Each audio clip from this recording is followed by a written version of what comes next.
I was born 84 years ago in a place called Białystok, which at the time of my birth was Russia, and after World War I became Poland.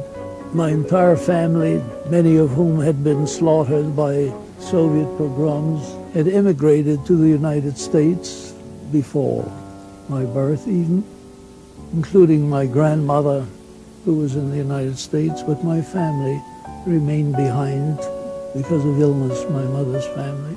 And shortly thereafter, the Germans occupied it. During World War I, the entire period, I went to a private German school and learned everything in German. And when the Germans left, because again the anti-Semitism of the Poles who moved in was as bad or worse than that of the Cossacks who left, I went to a Russian gymnasium, a private school, and for 2 years learned everything in Russian before I came to the United States a little over 70 years ago. My parents, they were in a small private textile enterprise, and when we came to this country, they moved to Paterson, New Jersey, where there was a silk industry, and my father became a weaver.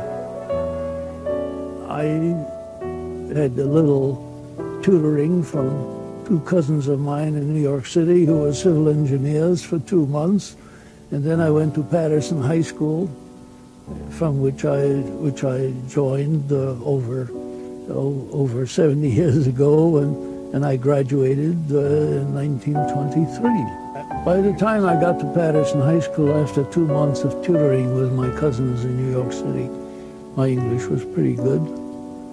And secondly, I worked very hard. The principal of the high school who examined my documents, he says, I don't know what it says. He says, tell me, where would you have been if you hadn't been traveling around Europe before you came to the United States? Where would you have been now? I said, I would have been the equivalent of a sophomore in high school. I'll put you in as a sophomore in high school. If you flunk, you start over again. If you pass, you continue. It was a very nice arrangement.